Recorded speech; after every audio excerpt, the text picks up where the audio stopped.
Welcome to this overview of the iCabbi Driver Docs platform, a feature that enables potential drivers to onboard to your platform and existing drivers to manage documents.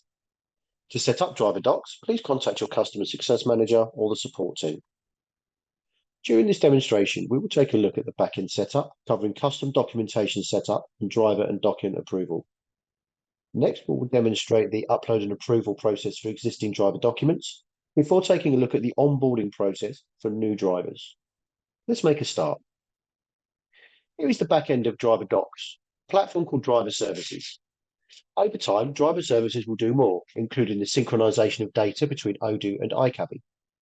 In time, Driver Services may also be used to store, amend, and update driver, vehicle, and account information currently stored and updated within iCabbi Dispatch. For now, we're going to concentrate on users, custom document types, the process for inviting existing drivers to Driver Services, documents that are awaiting approval, and driver applications. An initial user or users will be added to Driver Services as an administrator via iCabbi. Through users, you'll see a list of all administrators. New administrators can be added by clicking the Invite User button and by completing the required information. You should also choose whether they are a fleet admin and will be able to do what we were doing during this session, or read only, allowing them to view information only. A user will be sent an email once details have been added. Next, custom document types allow us to add new documents to Driver Services. For example, there may be a requirement in your specific town or city for drivers to hold and report if they have a permit to park at the railway station. To add a custom document type, click New Custom Document Type. Enter a name and a description for the document. If the document image needs to be uploaded, click the Show Upload File button. When you click this, you'll be asked to confirm the minimum and maximum number of files that need to be uploaded. For example, you may need to upload just the front, but you may need the front and the back. File upload label allows you to indicate what needs to be done. And if the document has an expiry date, we can select to show the expiry date option. When adding a custom document type, you should choose whether this is a driver or a vehicle type document. Additionally, if the document is required during the onboarding process, you should also select the driver application button. Moving on, we have the fields that need to be recorded. So as well as uploading the document, there may also be a requirement to add on a reference or similar. Through fields, you can choose the name of the field to be uploaded and then the type of information, so whether it's text input or timestamp. You can add other fields if they're required also. Once done, click Create, or if you're adding more documents, click Create and create another. Here is an example of a document that's already added called Railway Pass. We can see the name in the description. We do show the upload button. This applies to a driver and also the driver's application, and I need to upload one file. File upload label is this. I will show a expiry date option. And when I'm adding the document, I also need to record the station pass number as a text field. Moving on, existing drivers need to be invited to the platform. This is done via the drivers section. There are various filters which can be applied to the drivers section. To view drivers that are not yet invited, set the status to not invited. Drivers can be invited by ticking the driver or the drivers to be invited. When you select one driver, you'll note that there's an option to select all drivers or deselect all drivers. I don't recommend that you select and invite all drivers in one go until you've had the opportunity to test this feature. I'm going to invite a specific driver by searching for the driver.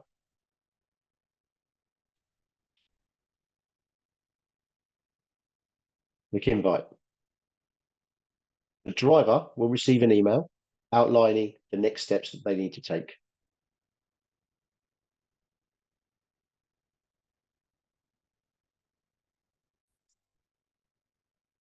Here's an example of the email that the driver receives with a button to complete registration. The driver completes the registration by clicking the link. They enter their password. They confirm their password.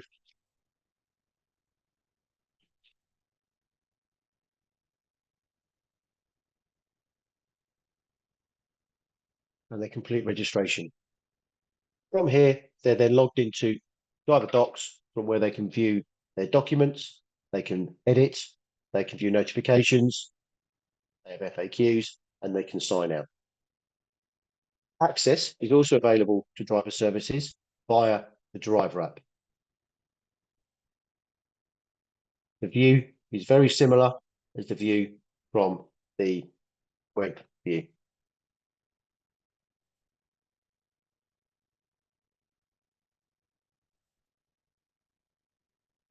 Let's move on to the onboarding process. The link to a personalized onboarding page will be provided.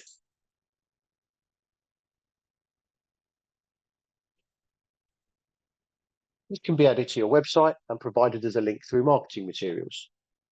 Drivers can click the "What documents do I need" option to get a view of the requirements and click "Sign me up" in order to start.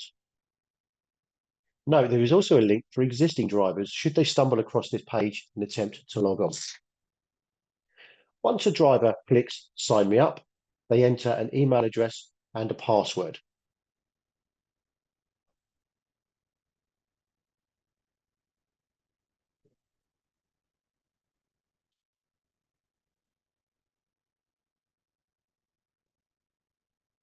Will be sent an email that we need to verify in order to continue the process.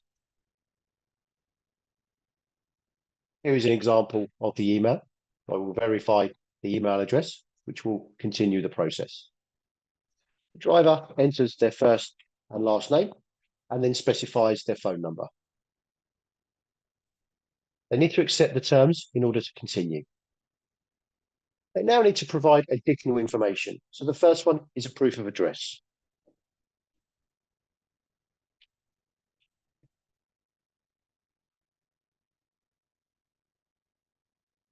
They're required to upload a document from a financial institution or utility bill. They click Browse Files. They head to where their documents are stored.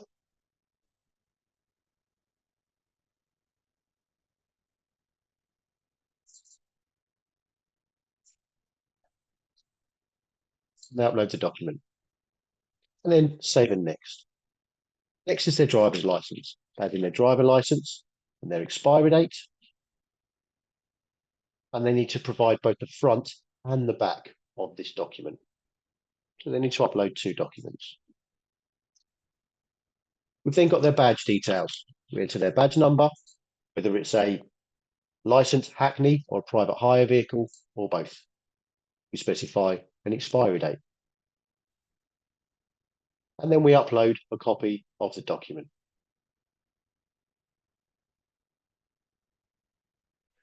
Here's our custom document. So we're going to enter in the station pass number when that document expires. And again, browse the file, only need the one image, which I then can save. Next, if this driver has their own vehicle, they need to add in additional information. If they don't, they fill in this page and they continue. I'll add this in. Here in the UK, I can add in a registration number. We have a connection with the DVLA, which will double check the details. That link is not live. You can then record the additional information in here.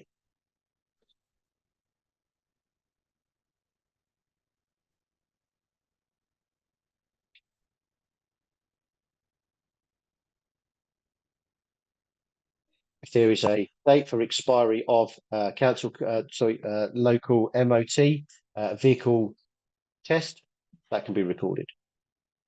If we need to record the expiry date for road tax, that can be recorded. Specify the area in which they choose to work. And in terms of council compliance, this is a council roadworthiness test for the vehicle. That can also be specified in here. We have the driver's plate number, the expiry date of that document, and then they can browse to upload a copy of that document. Same with insurance. The idea of this is that all of the information that a driver would need to provide when they come into the office can be provided at the point online, making the process of onboarding that driver much more straightforward when they come to the office. When they're done, they submit that application. That application is submitted. We've got confirmation that all of the information is provided. If any of this information has been missed, there would be a cross instead. The driver can log back on using the link that they had on their email. They would then be able to provide that additional documentation, and we would then update the user. Let's go back into driver services just to continue. If I come down here, I'm going to have an application from a driver. Again, when I'm looking here, we'll change the status to new to view those drivers. And here is the driver that I've just added. I'm going to view that information. So I get basic information about the driver, and then we have the details of their documents. The status indicates the current status of that document. So these are still waiting to be approved.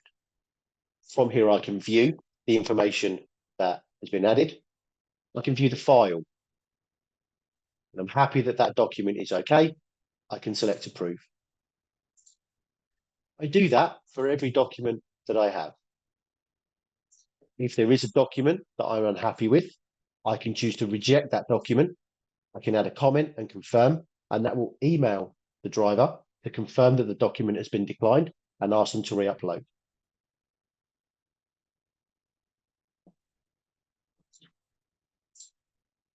I will approve all of those documents. What we can then do from here is I can approve that driver's application. This connects directly to iCabbi. So from here, I can add in a vehicle number. I can add in a driver number. I have an email. So this is the email that will be sent. So I can add additional information here. So in order to sign in, click here. Please call John on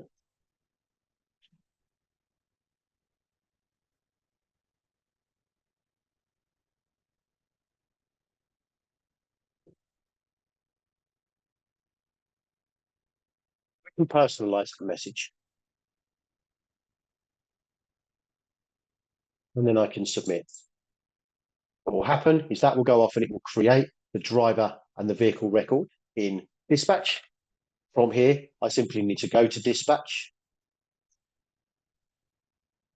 Here's the record. I can attach the vehicle and I can add in all of the other information that's required to continue that process. From the driver's perspective, if I go back to their emails, I've got a status update, which confirms that their application has been successful. I need to call John in order to arrange a formal appointment. But from here, I can then sign in order to complete the process. This is essentially now what an existing driver would also see in terms of their documents. So an existing driver or a new driver, once onboarding is completed, the view is the same. And then from here, drivers can view the documents that they provided. They can edit those documents as they come up for renewal. This demonstrates the key processes required to set up and use driver documents. Hopefully it shows that the platform is straightforward to manage. To set up driver documents, please contact your customer success manager or the support team. Thank you.